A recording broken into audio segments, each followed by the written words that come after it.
Um, Good morning again. I would like to welcome you here at the first RESISTIRÉ webinar titled Improving National Responses to Gender-Based Violence. My name is Marcela Linková and I am the head of the Center for Gender and Science at the Czech Academy of Sciences, and together with Dr. Maria Lopez Beloso from University of Deusto, we will be facilitating today's webinar. And in the background, there is my colleague, Dr. Roberto Cibin, who will be guiding us through the polls and making sure that we keep track of the comments and questions. Before we go ahead with the program, we want to state categorically that we stand with Ukraine and condemn the unwarranted breach of territorial integrity of Ukraine and the loss of civilian and military lives. We also recognize the courage of the Russian people who have been protesting the war in Russia, including the protests in the research community and science journalists. We should all in our research institutions and universities seek ways to support science with Ukraine. The courage of the people, women and men who have stayed and are defending their country is really awe-inspiring, and the response from the EU and the rest of the democratic world must continue to be strong. It almost appears difficult to continue with the planned activities when this is happening. But here we are, inching towards the 8th of March, which is the occasion on which we wanted to launch the RESISTIRÉ webinars. And so welcome. RESISTIRÉ is a Horizon 2020 European project which aims to understand the impact of COVID-19 policy responses on behavioral, social, and economic inequalities in the EU 27, Iceland, Serbia, Turkey, and the UK on the basis of an intersectional Gender Plus framework. And based on the knowledge generated, we aim to design, devise, and pilot policy solutions and social innovations to be deployed by policymakers, stakeholders, and actors in different policy domains. So the project has therefore been designed along 4 broad areas of activity: insight generation, co-creation through open studios, solution development, and outcomes. And so with this webinar, we're in the outcomes part of our work. And to facilitate the advocacy in the project, we have developed fact sheets, which contain recommendations based on the knowledge and insights that we have gained. And so today, this is our first event that aims to present and discuss the first 8 fact sheets, or one of the first 8 fact sheets, the one focused on combating gender-based violence at national level.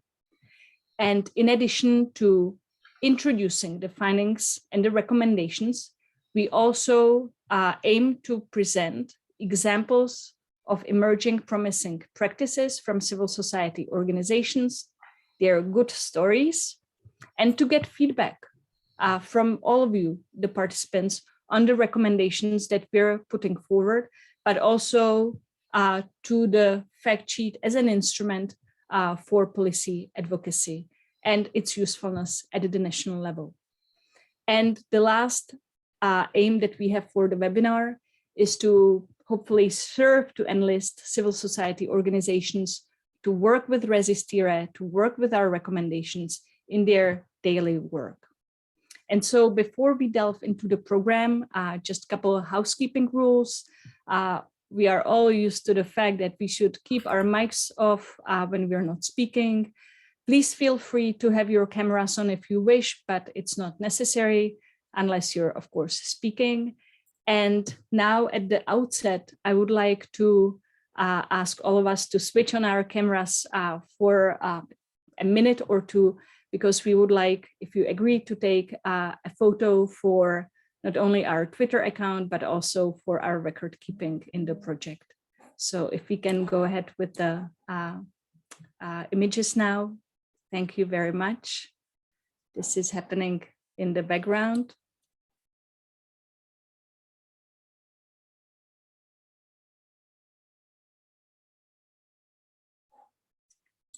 Okay, thank you very much. And now it is really with great pleasure that I will welcome our guests. The first to welcome is Izaskun Landaida, who is the head of the Basque Institute for Women, who will open the webinar and give her support Resistiré. And then I would like to welcome representatives of three civil society organizations. The first is Eva Carmona from the Commission for the Investigation of Mistreatment of Women in Spain. Then we have Adina Samadi from the National Organization for Women's Shelters in Sweden, and Ashlan Pelkin from the Women's Coalition in Turkey. And so first I will give the floor to Izaskun Landaida to give her opening remarks.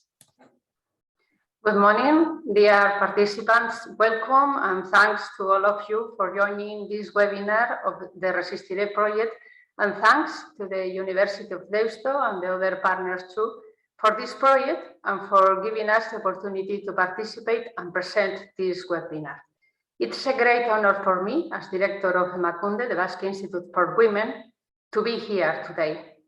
Emakunde is an autonomous body attached to the regional government of the Basque Country, which designs, promotes, advises on, coordinates, and evaluates equality policies and raises awareness within society in order to achieve the real and effective equality of women and men in the Basque Country.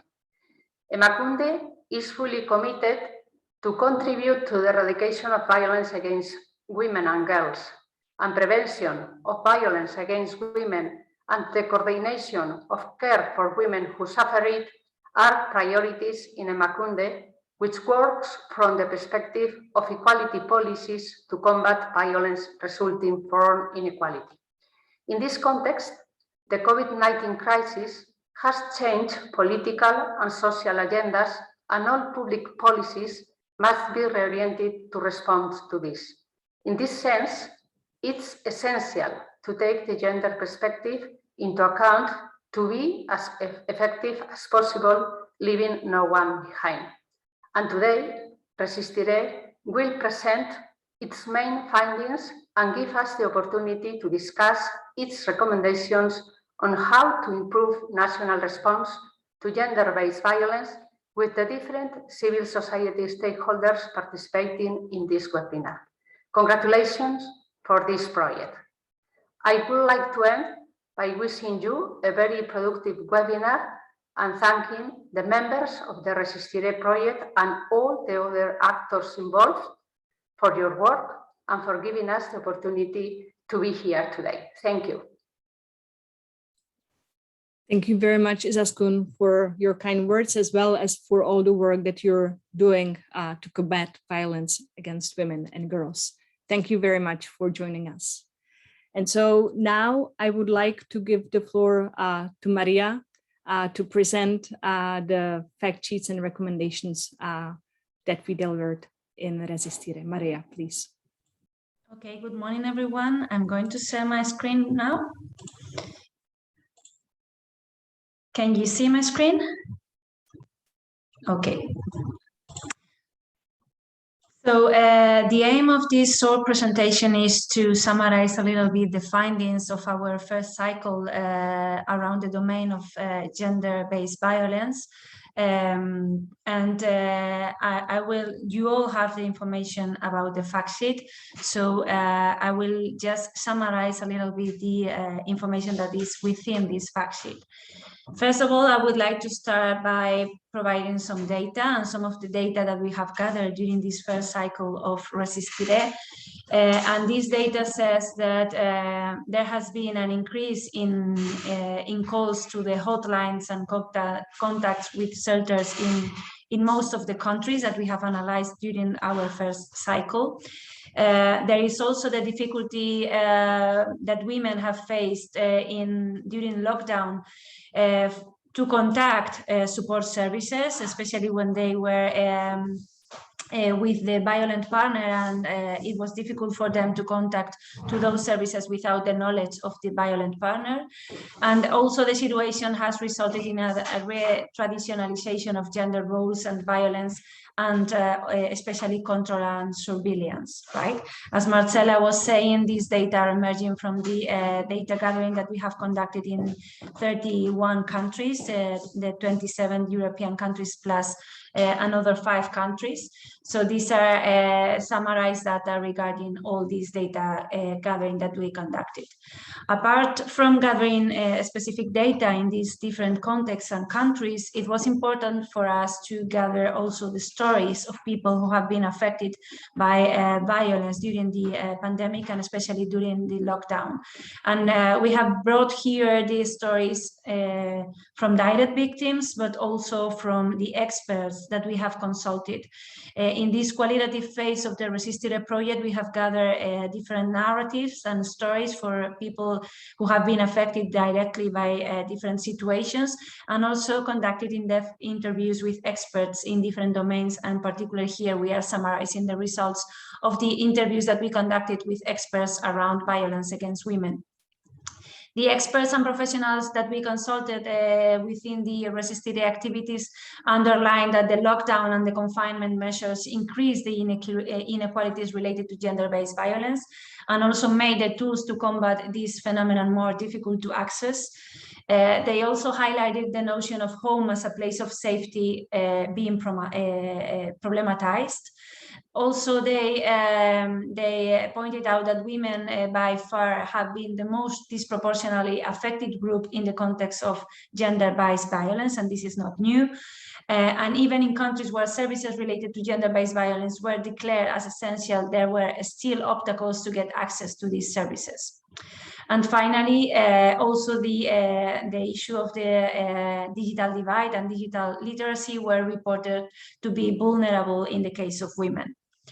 In the right part of the screen, you can see also a personal story from one of the narratives that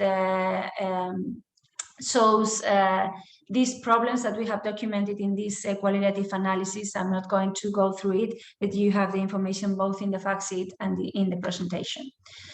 As Marcela was saying, for us it was important also to highlight the better stories. Not everything was dark in this context. There were also room for inspiring practices and stories, and this is what we intend to do with the panel that we are having later on with 3 different participants, and we will show different stories about these better practices and these lights in the tunnel at the end of the tunnel. And we would like to end by some recommendations that we have provided in this fact sheet that are built around 5 main topics. The first one is the development of multi-sectoral collaboration and intersectional coalitions among different national and local authorities. And our suggestion is that they apply an intersectional approach to all policies related to gender-based violence, and also to promote the collaboration by national and local authorities with feminist, LGBTQ+, and other vulnerable groups, organizations in designing solutions that address both the pandemic-specific challenges and also the eradication of violence in the long term. The second recommendation has to do with the end of the data gap to make informed decisions. There is a lack of adequate and comparable data related to gender-based violence during and after the lockdown. And for that, we consider it important to collect and monitor and analyze the data on gender-based violence during the pandemic, to understand the impact that these policy responses on gender-based violence have had, and also to understand better how we can improve the design of the measures. We also consider important to conduct surveys to reach potential victims beyond the official statistics or reports that are more easily accessible to all the actors. The third recommendation has to do with the strengthening the support services in terms of emergency, also to promote and to ensure resilience. Results from our project show that one of the key challenges that emerged during the pandemic was the difficulty in reconciling continuity and the quality of services in particular the adaptation to changing regulations, the increasing demands for help, and also the lack of resources that hamper the access to the support services, as we have mentioned before. So for that, we think that we need to support services for victims of gender-based violence, and this should be declared essential, ensuring the accessibility to all the beneficiaries and in safe condition. We think that there is a need of additional funding that should be allocated to respond to crisis situation and make sure that all services like shelter or counseling, etc., keep running during these crisis times. The fourth recommendation has to do with the use of ICTs. One of the consequences of the pandemic has been the increase of the use of technology, and this has been an added value in some cases. This is the access of different services to different victims, but also that there has been an increase in violence perpetrated in digital spaces. This is to say the cyber violence.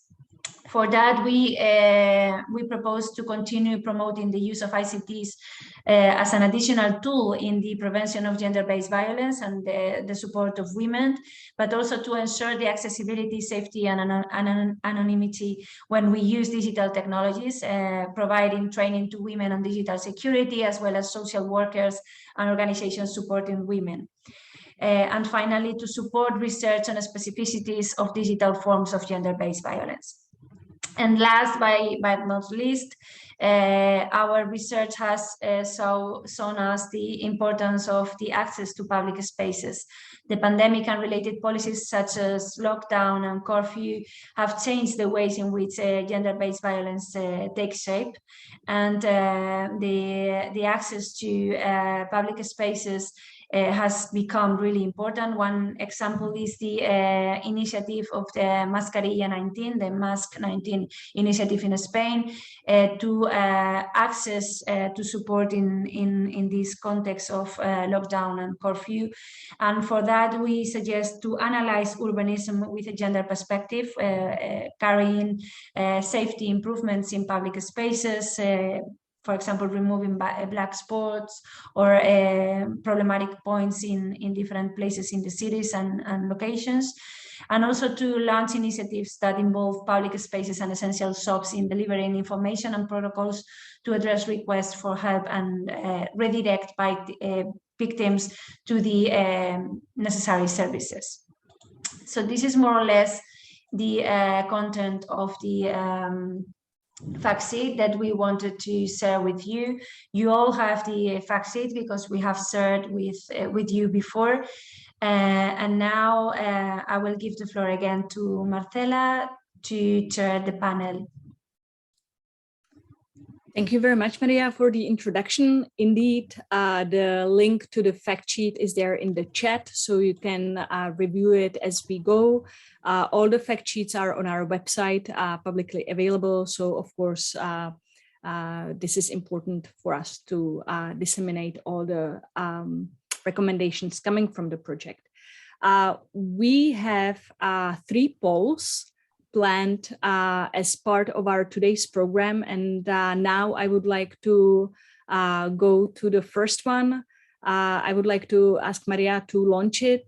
We will be asking you now a fairly simple question, I think, whether the RESISTIRÉ findings that Maria just presented resonate with the experience that you and your organizations have had during the pandemic, especially for those organizations that have been working to combat gender-based violence.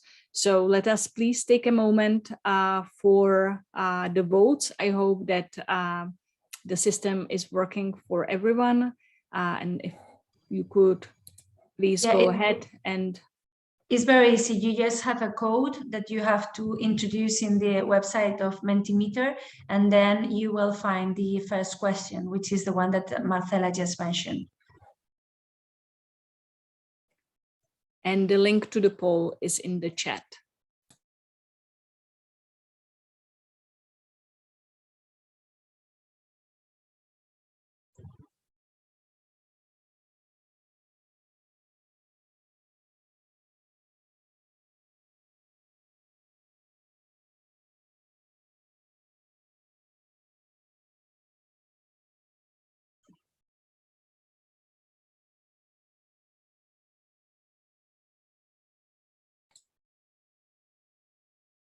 Let us wait for a little more.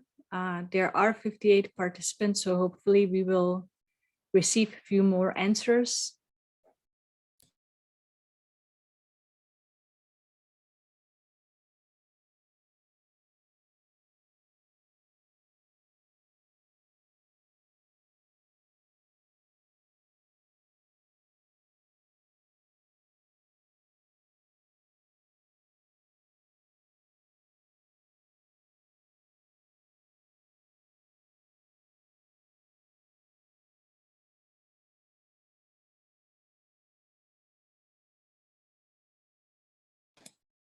Okay, so maybe it is safe to assume that everyone who wanted to cast their vote have already done so. No, maybe not. So little more time.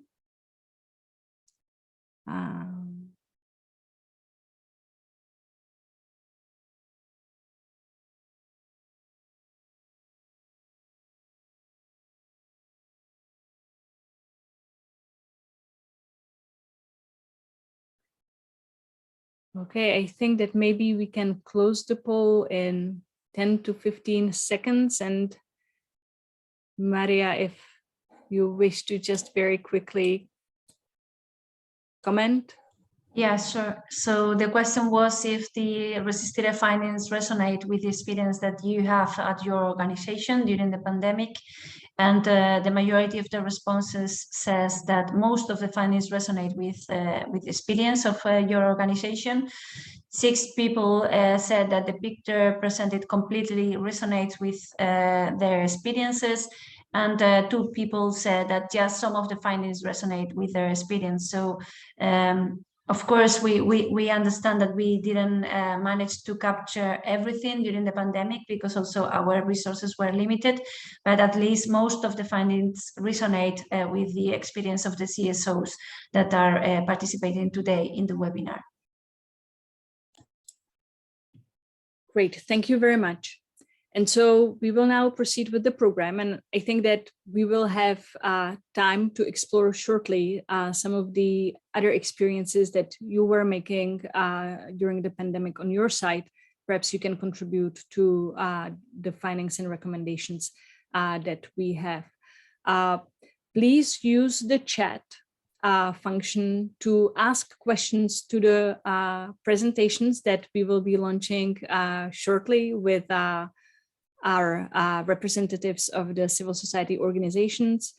Also use the chat to make comments, share examples of good stories from your organizations, or please provide input for other recommendations that we may have missed in the ones that we presented. So let us now proceed to our panel. And once again, it is my great pleasure to welcome and have with us today Eva Carmona from the Commission for the Investigation of Mistreatment of Women in Spain. Eva will be sharing her input for this discussion via video, but she will be with us for the discussion afterwards. Then we have Adina Samadi from the National Organization for Women's Shelters in Sweden and Ashlihan Tekin from the Women's Coalition in Turkey. And I will ask Roberto now to launch Eva's video.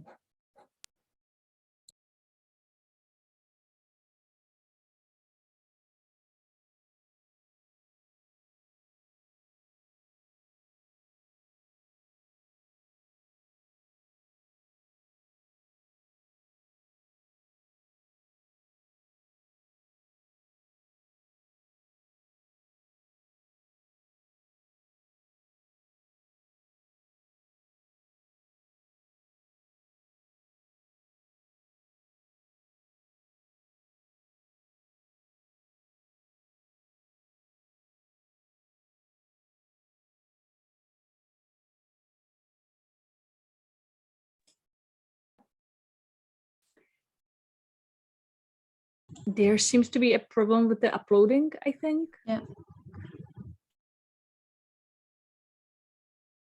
Couldn't you see it? No. Oh, sorry. Let's try again. You know, there should be a mistake once at least. Okay, so let me do it again.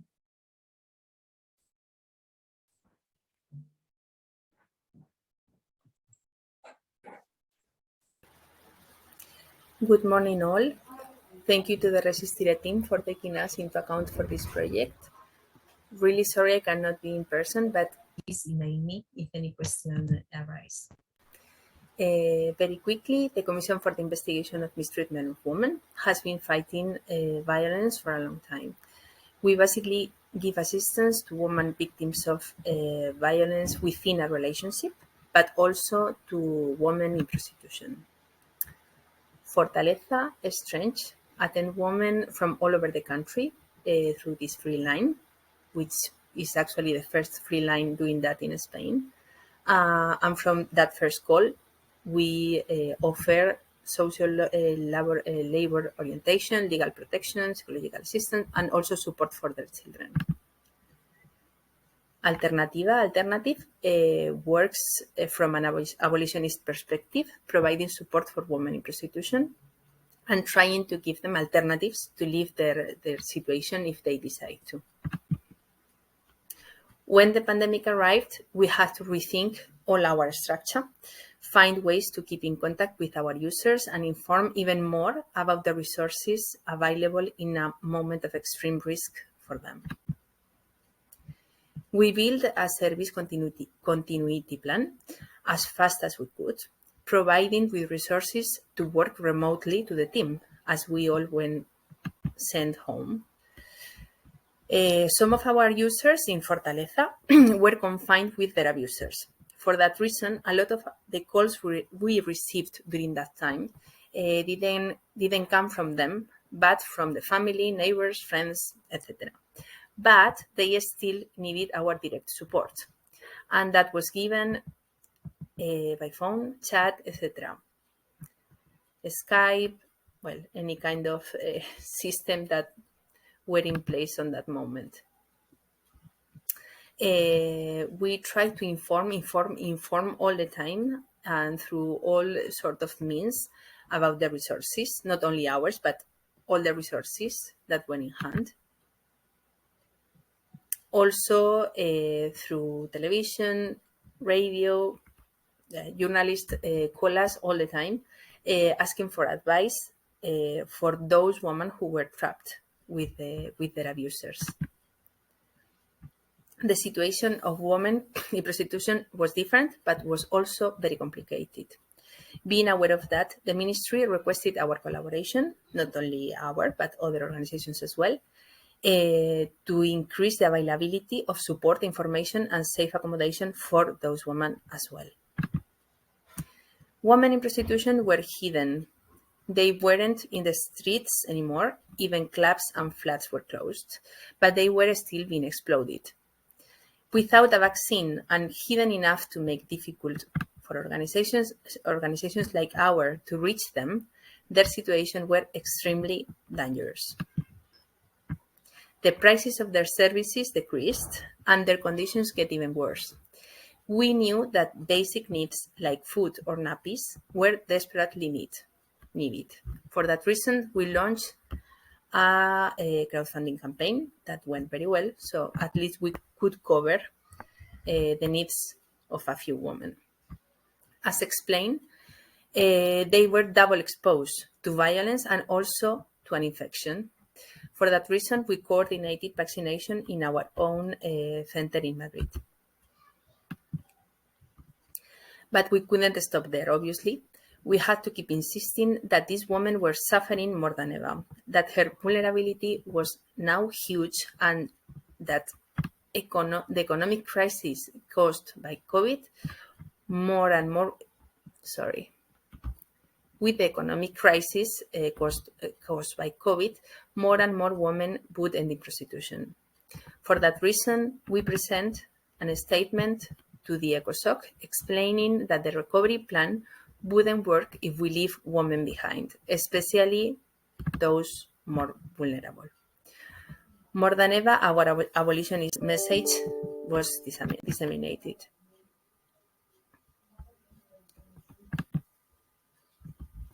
We have learned a lot during these months. We have always advocated for education in values of equality and against violence. And we truly believe that the fact that this hasn't happened until now has worsened the situation. A society where these values are not integrated is a context where a crisis of this dimension cannot be confronted in an adequate way. For that reason, we built several campaigns going back to the basics, to simple messages to explain that equality is not an option. For instance, this one for community involvement. If you suspect violence in your neighborhood house, please call the police. Or simple explanations like what really means feminism or gender-based violence when its mere existence is being questioned now. You can see more examples, the banking myths. Well, after the closure of the high schools, we went back to our talks to teenagers. We are finding more and more negationism within young people, and that's really, really, really worrying. And we cannot permit ourselves as a society to go back. They do have to understand that women are more vulnerable, and we all have something to say about it. Well, lesson 2, improving the victim's risk assessment is essential. Especially in unexpected situations like the pandemic, we need to be able to assess the risk being quick and also accurate. For that reason, we are now involved in a new proposal to collaborate with other European countries in the use of technology to improve the accuracy of the risk assessment for the victims. Finally, the intensive use of social media can be and actually has been during the confinement a risk for vulnerable women. But it is also an opportunity to keep the society informed and connected with the resources. For that reason, from the Commission, we have expanded our activities reaching more people and with different profile, especially the youth, by intensifying our direct contact with them through social media. We have launched a series of conversations in Instagram and Clubhouse to converse about gender-based violence, sexual exploitations, resources for victims, etc. And these are working very well. The use of internet has also given us the opportunity to keep working with our users, even during confinement. We are ready to do it again if the need arises again, as many barriers have fallen in this respect. Thank you for your attention, and well, if you have any question, please email me. Thank you very much.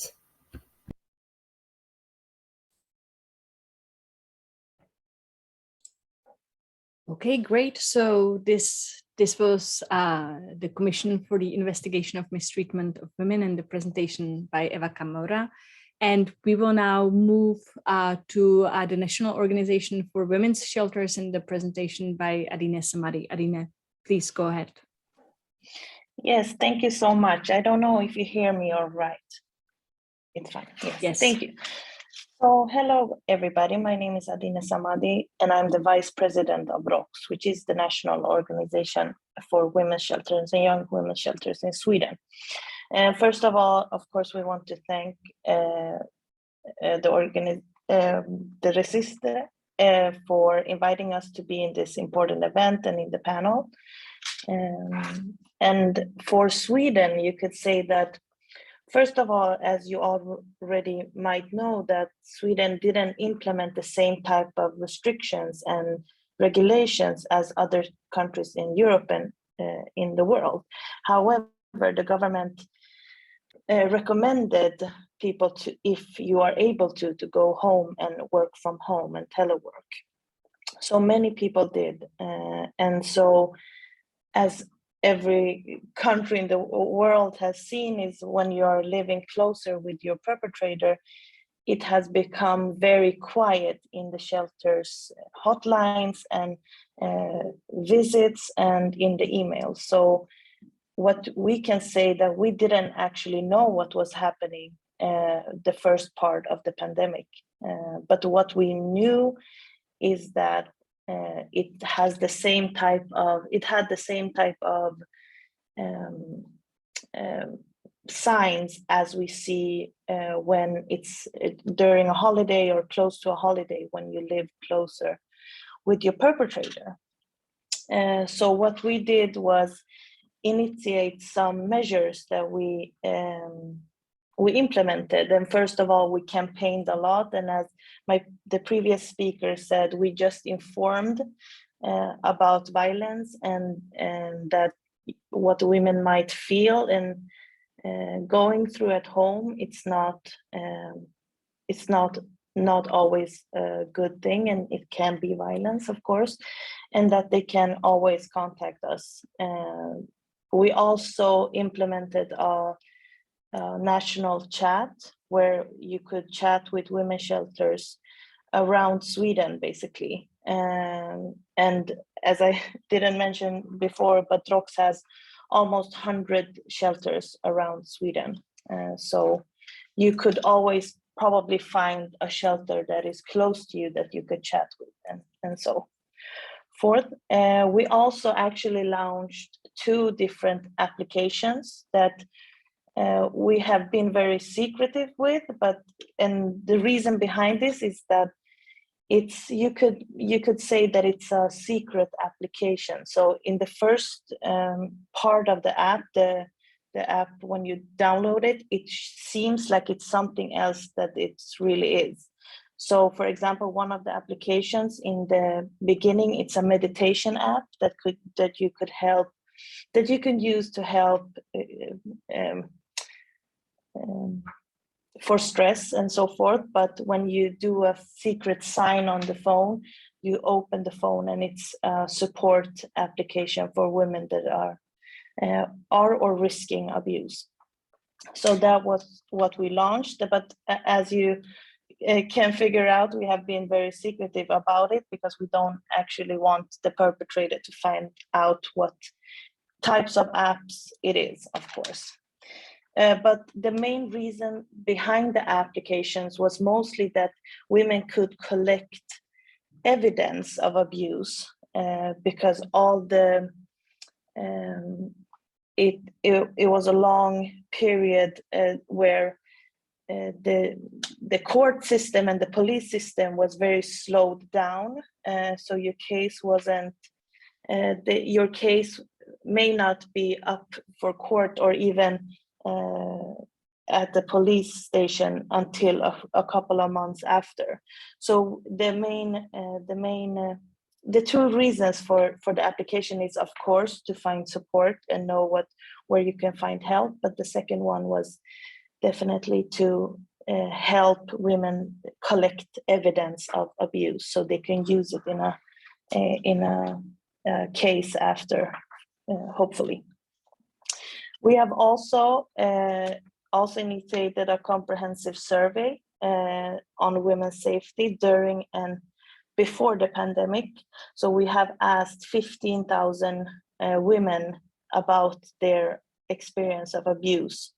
And why we are doing this survey is just because we want to know exactly what happened during the pandemic, because as I said before, it was very quiet in the support lines. So we want to know exactly what happened. And we are doing this with the University of Örebro, which is a city in Sweden.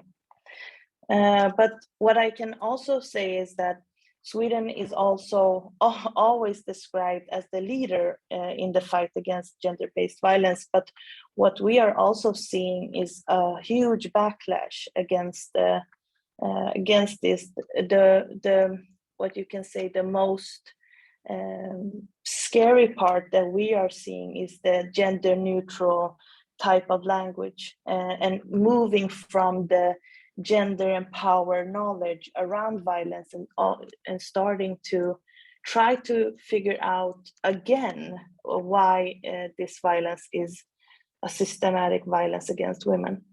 So we are seeing a backlash in that talk. So they're not, even if we are talking about gender-based violence or violence against women, Sweden are now mostly, I would say, use very gender neutral. The gender neutral terms they use, for example, violence for young people, for example, instead of violence against girls, for example. So we are very worried about that, actually. And also we see a shift during the pandemic, that the support from, they were focusing on the support for women and girls, and now shifting somehow to the support for men that have been abusive, and trying to change them, basically. Actually, without a lot of evidence. So that's basically an update from Sweden. Thank you.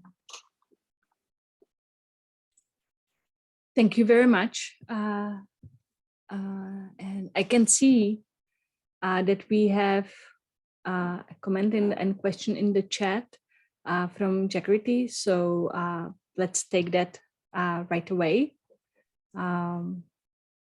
Could you please tell us about any geographical variations in the recruitment of women to these shelters, and whether women from city and small town villages were seeking shelters? So Adina, if you could comment on this. Yes, I could definitely try. I don't know exactly if I have a good answer for it. I don't know if we, what I can say is that the biggest cities in Sweden has the biggest, you could say, shelters as well. But I could say also that we have shelters from the north until the south of Sweden. So I would also say that a woman that needs a shelter has one close by somehow. But also a very you could say a backlash against our movement is the shelter movement, is that shelters have been, it's a lot of private companies that start shelters right now, because they see a very they see money in the market, you could say. So it's, I would say also that it's a difficult situation where women can come to a private shelter but calling themselves a women's shelter. And they don't have the history, they don't have the knowledge, and they don't have the experience to support. So I hope it was the answer. Thank you. We have one more question about how to keep the app secret, especially the fact that so that the perpetrators cannot be informed. So how to disseminate the information to the potential users without revealing it. So very good question, and this is a struggle for us as well, as you already can know. What we have done is that we had meetings with the biggest governmental agencies around Sweden, for example, the migration agency, the police, and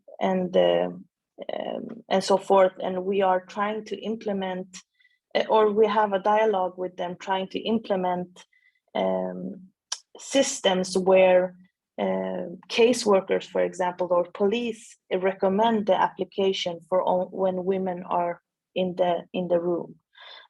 For example, when you apply for a SOLMEN, you could get a card where the code and where you can find the application could be given. But of course, it's a very hard thing to do. And we can also say that shelters have put up information in women's, where only women are, for example, in at the part at the healthcare system, for example, where only women are being, for example. But it's definitely a struggle for us. Okay. Well, thank you very much for these questions and comments. Huge congratulations, both on the app and the survey, and thanks for sharing. Yes, I think that we all agree that the issue of the shift and the backlash is very pressing. It is not only Sweden. Maybe we will come back to this in the discussion. And so we will now go to our last presenter, Ashlehan Tekin from the Women's Coalition in Turkey. Ashlehan, the floor is yours. Thank you very much, Marcela. Hello, everyone. I would like to thank RESISTIRÉ partners, especially Sabancı University as well, for inviting us to be here. It's a pleasure. I'm representing a Women's Coalition here today. I'm their Brussels-based representative. And I would like to give a small description of our organization, because I think it's very important today to speak about feminist practices, how feminists, women organizations are actually on the ground, are, creating this response, crisis management mechanisms for all of us. So Women's Coalition is here in place in Turkey since 2000, and from all around the country, from especially focusing on the local representation to national and international level. We have partnerships as well.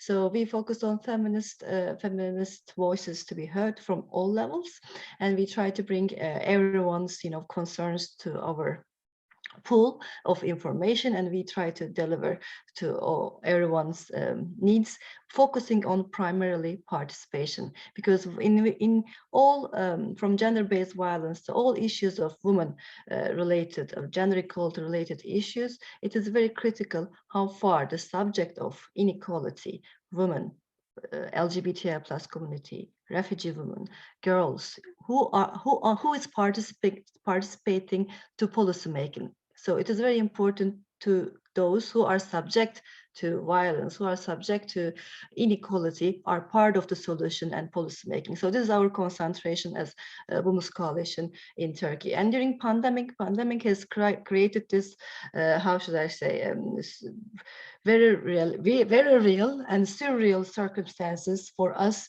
to work and create this perspective of participation, to put it in place. So therefore we worked on purple, we call it a purple map, like a pandemic map that we have created together with our local on the ground members to be cooperating from there where they are.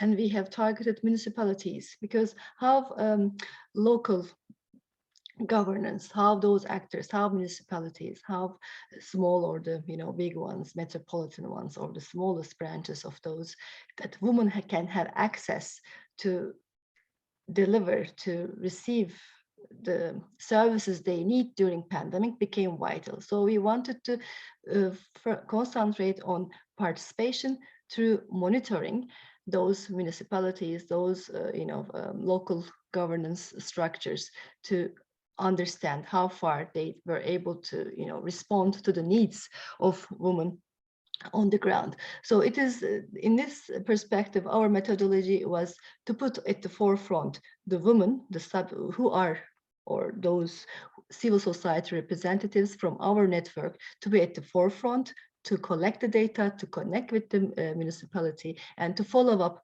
on what they are doing actually. From changing from participation to access to information to gender-based violence, we have, we had like 12 titles that we collected data on. And then we have, analyzed how far they have delivered the services that they were in need during the pandemic time. I just wanted to put it in brackets when we were, I was one of those who have selected the second one. Most of the findings of the projects were related to what we have been experienced. Why? Because in Turkey, we have also not experienced the same pandemic situation, for like the rise on gender-based violence and so forth, but we also have experienced certain legislation that were against the, against those people who were subject to violence, meaning like we had like a legislation passed for the prisoners' release that had a direct impact for those women or for those domestic violence, LGBTI plus community to be, sort of lockdown together with their perpetrators with the support of the legislation passed.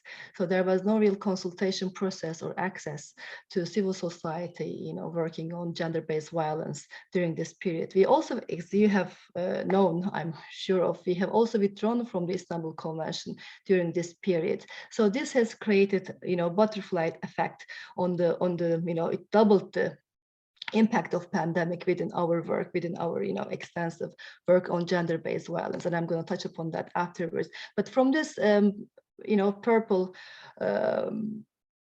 map of pandemic map that we have created, we have reached out to certain aspects that I think are very important, that showed us like there are certain municipalities that had already had instruments, services in place that were giving like shelters or providing consultant services to those who are in subject to violence and so forth, and they were already prepared, and some of them were ready to react and respond. But those, and they were very few unfortunately, and those who have no capacity already developed within their municipal structures, they were lacking behind on responding to the needs of those in need. So this is very important to look from a wider picture outside of the discussion, that how women have actually access. When we talk about the bigger policies from top, it is usually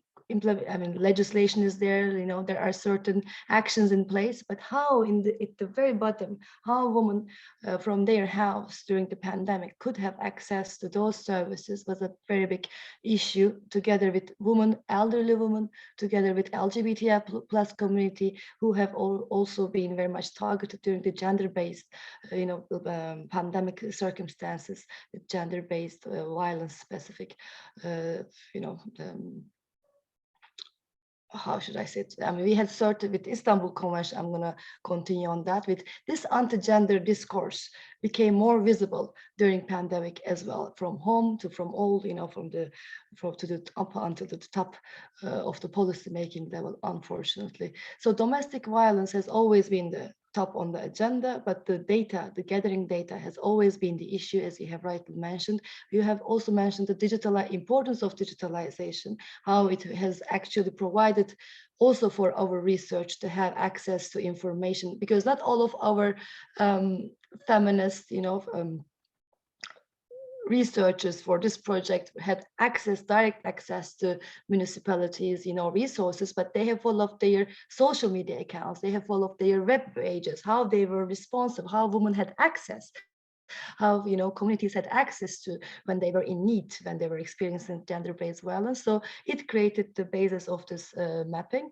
And actually right now we're at the second phase, and we are we gathered our experts together, and now we are focusing on the second phase of this pandemic mapping, within which we are actually chosen 3 main themes, which is participation, of course, as usual, it's very important, and violence against women, gender-based violence, let's say, and then accessibility. So from this perspective, we're going to continue and extend our research, but also we will have our framework substantiated with poverty, focusing on poverty, migration, migrants, migrant communities' problems, violence against gender-based violence within the Istanbul Convention perspective. I'm going to speak about that for a couple of minutes, if it's possible as well. Care services, again, accessibility, and municipal structure and bureaucracy, how it's how it is elevating the process or hindering it. So it is also very important to speak about sexual and reproductive health. And finally, we can also speak about the participation as a demand for freedom, and data collection and reporting and so forth. So it is very important to see the bigger picture of gender-based violence, because it is very much related to all of those, other important issues, because it paves the way for a better discussion, and it actually contextualizes the discussion in content. So one final thing, during this Istanbul Convention withdrawal, the Women's Coalition has done many campaigns at the national and international level, and we continue with our campaign that we are not giving up Istanbul Convention. And we are looking forward to have, of course, further campaigning, it is very important to highlight it's not about the Turkey issue here, gender-based violence and how it is made visible at the very local level, from municipality to, you know, governmental or, you know, country level recognition of the fact is very important and should be as much as, you know, discussed with at the state level. It should be discussed at the very bottom, at the local level, and through horizontally and vertically with international community. So I would like to hint here that we are trying to create awareness how, even though Turkey has withdrawn from Istanbul Convention, as a member of Council of Europe, European Court is actually giving reference to Istanbul Convention to its members. So gender-based violence could still be defended through Istanbul Convention, and municipalities are obliged to fulfill their commitment through Istanbul Convention. This is how we are trying to, you know, hinter in and sideways, but it is a very promising structure that we are trying to create and show that municipalities have obligations on the ground. And one other thing, it is very important to mention here today, I think next week on 8th of March, European Commission will launch the directive on violence against gender-based violence, which will actually very important on the 8th of March, I believe, if I'm not mistaken. So it will be another tool. Even Turkey is not a member of the European Union, but still is a candidate country. With all of you together within this project and other projects, will be here to advocate and collaborate. Thank you very much. Thank you very much, Ashlan, and thank you for highlighting the importance of working with the municipalities. I am really sorry that we have run out of time for this session, but maybe just very briefly, I wanted to ask whether the mapping and the work that you have done with the municipalities, whether it has led to some of the less active municipalities picking up pace and taking inspiration from the more ready municipalities that you mapped in your activities.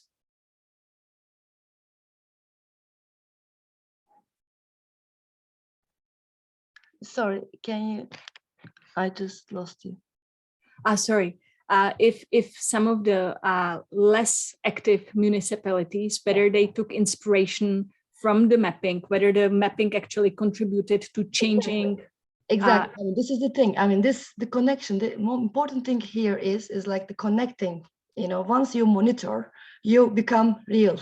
Once you ask questions, once you interfere with the work of what they are doing, it creates a shock to the system. So they look into what they can do, and this creates a dialogue. So that's what is the most important thing here to mention. When you just start with mapping, you continue with monitoring, but then you become the part of policy making. So this connection is like a circle of life. So it's, you just start with the first question, and then it follows with the other parts of the chain, and it gets a bigger impact. Excellent. Thanks. Thank you very much for making that explicit. And this is heartening amidst the less positive news, but I mean, it's great to be hearing more about how you work around the withdrawal from the Istanbul Convention. And I think that this will be also an important lesson to share. So I will need to close this session now. Thank you very much for your presentations, and we will move to the next one, which will be chaired by Maria, where we will actually strive to get your feedback on the recommendations and working with those further. Maria, please. Yeah, thank you, Marcela. So first of all, we would like to go for the second poll. So if you go to the same link that we had, I'm going to share my screen. We would like to check with you whether is there any aspect that we have not mentioned that you think that we should include in the fact sheet that we are sharing with you today. So I will give a short time to answer this. This is an open-ended question, so you can write your comments. It's not a yes/no question. You can maybe mention some of the issues that you think that we have missed, or maybe add any particular suggestion to the things that we could improve in the fact sheet.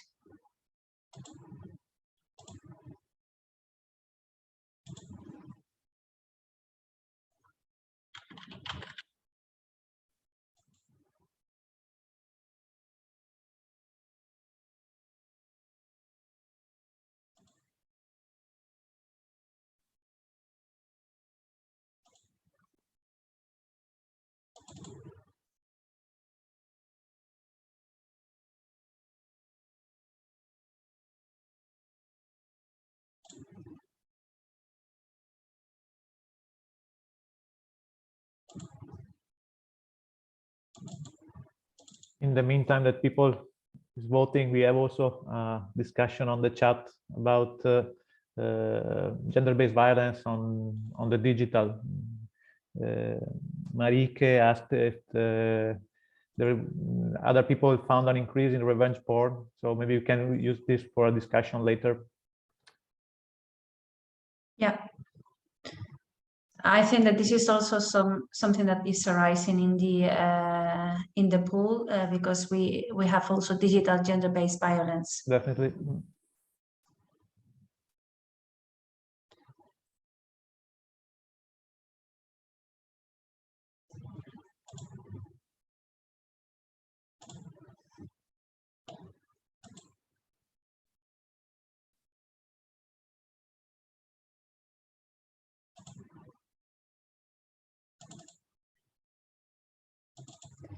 So I will give a couple of more minutes and then we will start the discussion.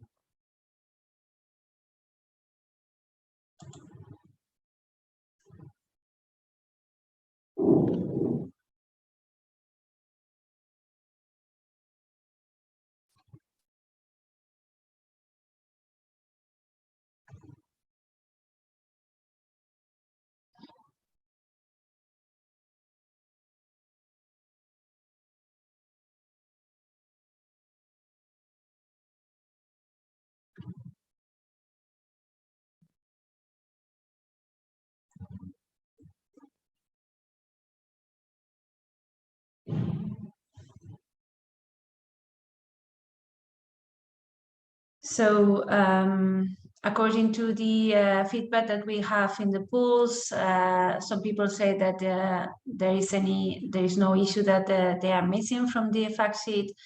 Some people are missing digital gender-based violence and also gender-based violence in times of teleworking, which I think is really an interesting point.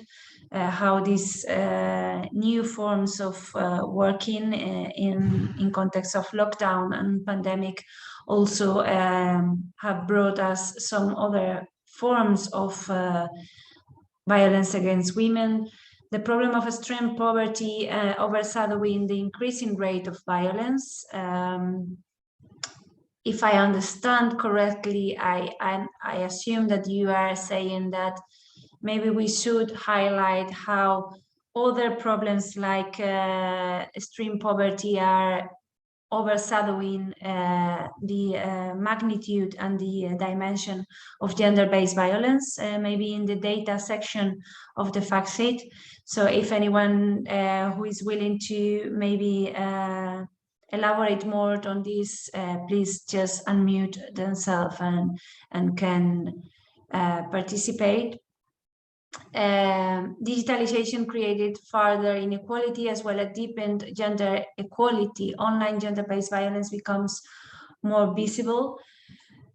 If and how previous state capacities on gender-based violence, legislation, policy plans, and services affected policy response during the COVID-19.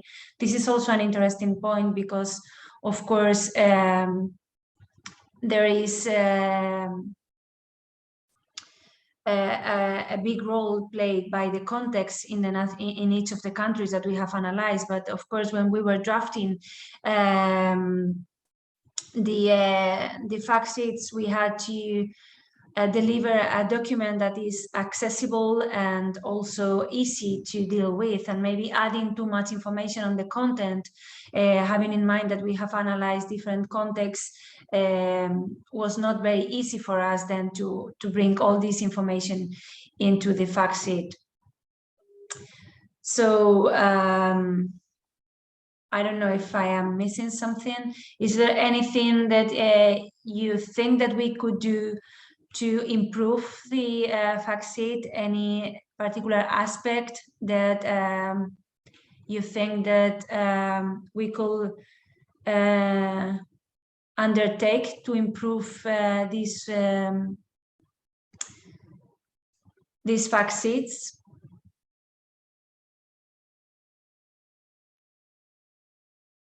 Maria, do you see the hand that is up? No, because I'm showing my screen. So maybe if someone can help me with that. Or if not, I will stop sharing now and I will come back, right? So I can see the different hands.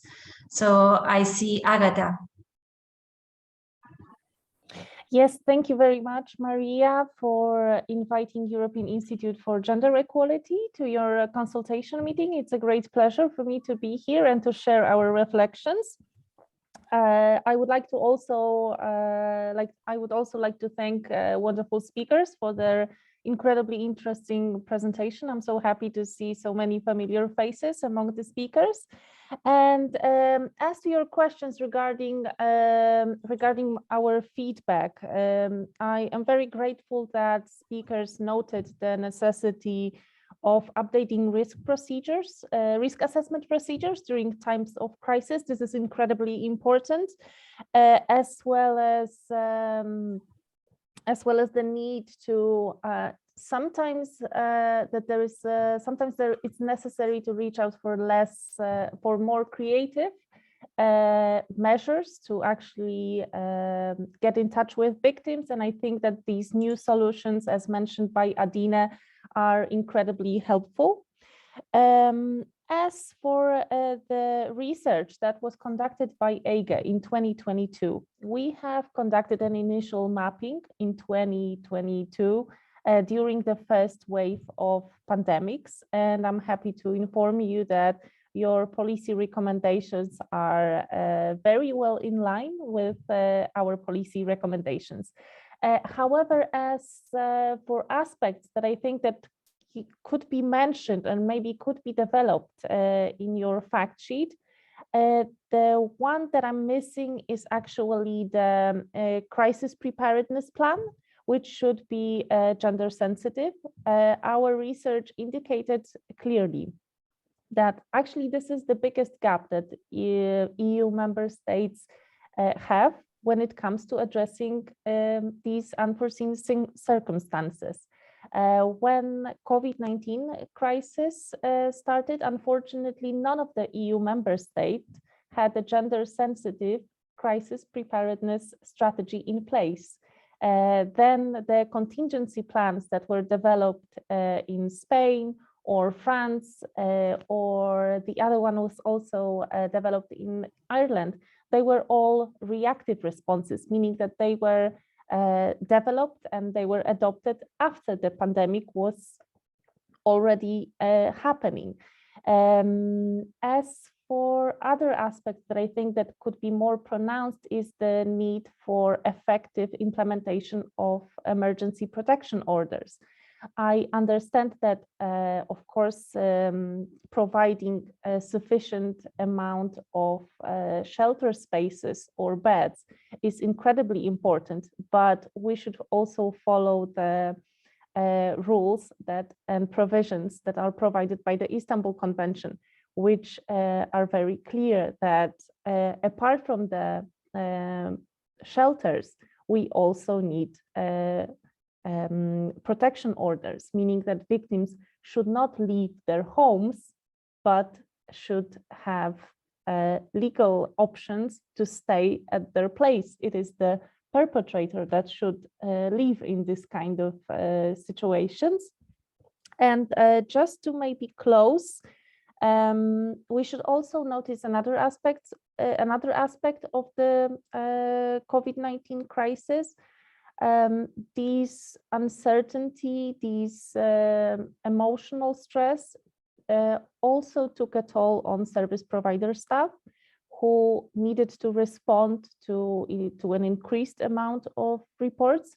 So I think that we also need measures to address their challenges regarding their well-being. We cannot leave service providers with this incredible stress alone. So this is something that we also need to take care of. But thank you very much for preparing such a fascinating fact sheet. It was a great pleasure to read it, and good luck with your research. Thank you very much, Agatha. I think that all the comments that you mentioned are really valuable and for sure will help us to improve our policy recommendations. Just a short note that this is only one of the several fact sheets that we have developed in the program. So your first comment that was maybe related to the lack of gender mainstreaming approach in the contingency plans maybe is captured in another fact sheet that is not specifically focused on gender-based violence. But of course, this is also one of the main results and outputs that we noticed from the first cycle. I think that we capture this idea more in a different fact sheet, not in the one related to gender-based violence. And for sure, some of the aspects that you mentioned will be analyzed further in the second and the third cycle of RESISTIRÉ, especially the recovery plans that are coming soon in the different countries, and also the different needs emerging from the different professionals that are working in the several fields that have been at the forefront in the pandemic, during the pandemic, right? So like social workers, people working in shelters, and we are now gathering these stories and these narratives from those people. So thank you very much for your comment. I think that Aslihan had her hand raised again also. Agatha, thank you so much, Maria. Agatha covered many points that I wanted to raise. Thank you so much, Agatha, for highlighting. I just don't want to take more time, but I just wanted to maybe add some small point, but an important point. Jan, I think you have covered many things, as my colleagues have mentioned and supported, and I completely thankful for this work. And I will be happy to feed in with the outcomes of the report that I mentioned for the highlight of the role of the municipalities and access at all levels for women and all society, all parts of the society, including LGBTI plus communities' voices and experience to be more visible. I think it's here very important to highlight two important points, like gender sensitive budgeting, the important within this crisis management. It is very important how the money, we didn't, with the crisis packages that were in place, that were speaking about gender-based violence and so forth, it wasn't transparent. Transparency and accountability of how this money, how the allocated money is spent, and how far this money actually meets with the needs of, on tackling gender-based violence should be very well monitored. I think we can highlight a point there. Another thing is specifically targeting LGBTI plus community, and this period has been very difficult as well, and it is very important to maybe speak about anti-gender attacks, or maybe create another language altogether, maybe this project or another project with something else, but just a food of thought. I think we need to speak about more gender-friendly languages, gender-friendly discourse when we are tackling gender-based violence. So it should be another food of thought, not only focusing on anti-gender attacks, but they are there and they got even bigger during pandemic. So it could be important to further work on this. Thank you very much. Thank you very much, Aslihan. I think that gender sensitive language is also a very important point in all this. So thank you very much for your contribution. I don't know is there any other aspect or recommendation that you would like to point out?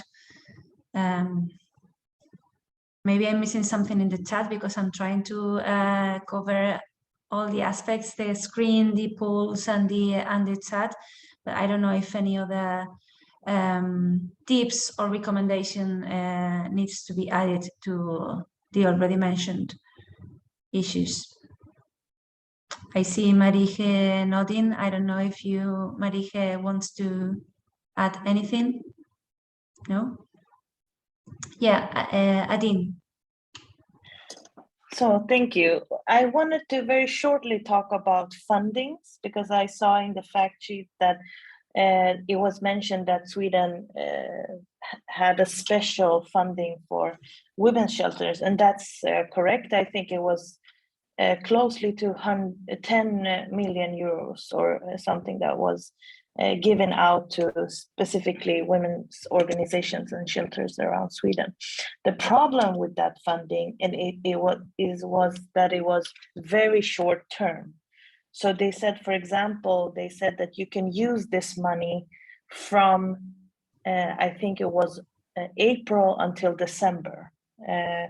And if you don't have, as most of the shelters are, they're working, they cannot plan everything very quickly.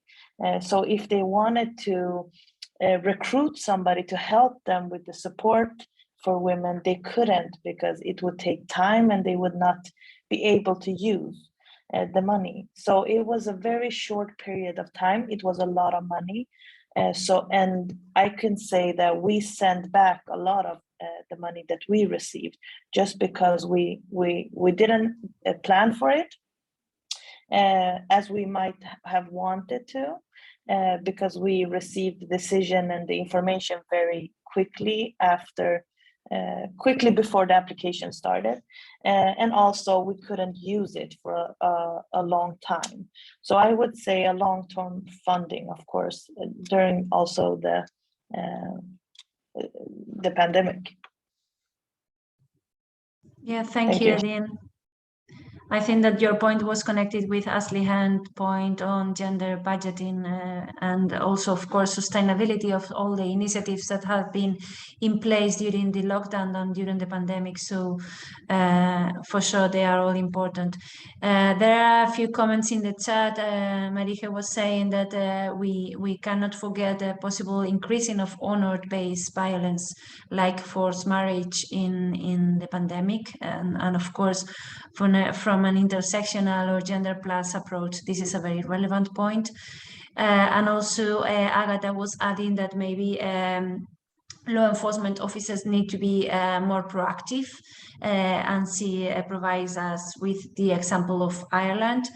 I don't know if we are missing anything. If you want to build on your comment, maybe Marije, because I can see a change in the chat. If not, I will share my screen with the last poll, which has to do with the accessibility of the recommendations.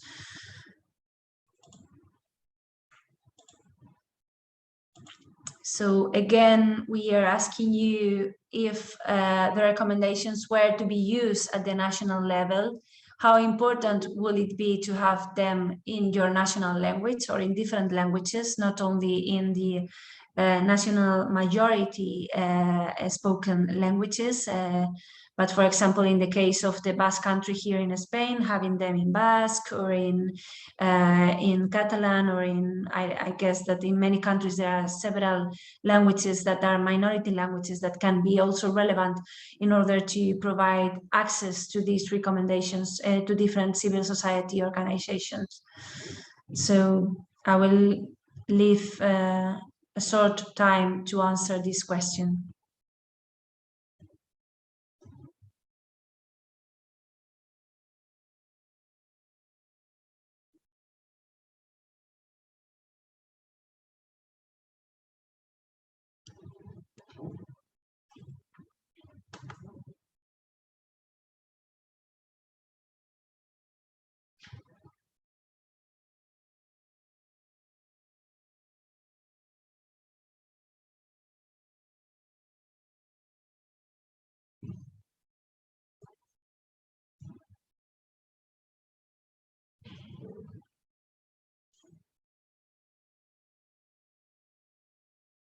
So as far as I can see, most of you consider fundamental to have the fact sheets in your own national language or regional languages, but only 11 people answered, and we are several people more in the webinar. So I will wait a couple of more minutes, 2 more minutes, to allow the answers.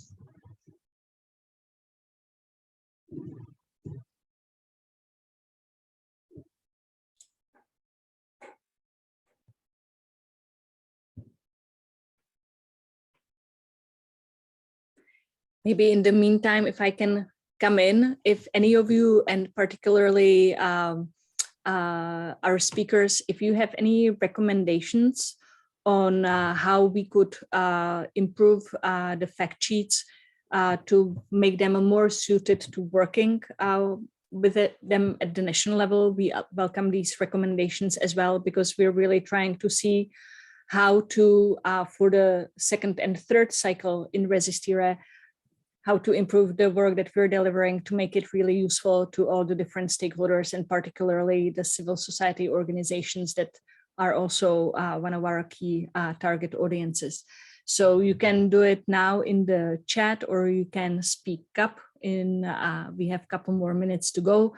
I will just say we will also ask you to share your opinions in a feedback form, and there we will also invite you to make comments if things pop up in your mind after the webinar. So we will very much appreciate, and the reason is very practical, why we're collecting this feedback.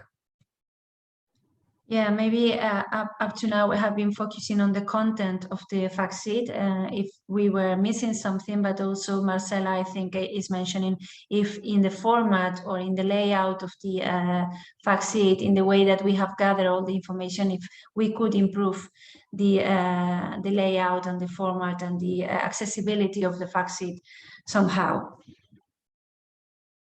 So also do not hesitate to provide us with suggestions in this sense. So now we have 18 answers, and the majority of them say that it's very important, it's fundamental to have the fact sheets in different languages. All the people, 3 people say that it's important, but in many cases English is enough. And 2 people say that they can easily work with the English version. So we will take all these into consideration, and also, as Marcela mentioned, please do not hesitate to send us your comment and your feedback. We will be sharing with you a feedback form just to gather your impressions and your comments, both to the webinar and also to the fact sheet. And I don't know, Marcela, if you want to add anything else. Thanks, Maria. Well, first of all, thank you all for your input, comments in the chat, and especially to our speakers for sharing great examples of practices that have been developed during the pandemic. We will continue collecting these. So again, either using the chat or our feedback form that will be shared. Please, if you have an example coming from your community, from your country, we will be really happy to upload additional good stories, better stories on the website, because the importance of mutual learning and sharing the practices that we have been developing is completely vital. So this is one thing that I would like to urge you. And just so that you know of the next steps that we're planning, we will collect all the inputs that we have received here with a view to updating and revising the fact sheets to reflect the discussions. We will write also a blog post about the webinar. The recording of the webinar will be available on our website. So please, you can alert to your colleagues if you think that they would be interested, particularly in hearing the examples of the 3 speakers that we've had today with us and their activities. And yeah, once again, I will just mention the feedback form because it will be very important for us. So once again, thank you all. We have 6 more minutes, so we can take these for any last comments, suggestions, sharing of good stories. We have little time left. Yeah, and also we forgot to mention that we are sharing our emails in the chat. So for anything that you consider that we need to take into account, or to share any better story or whatever you think is helpful, do not hesitate to contact any of us, and we will integrate all your inputs.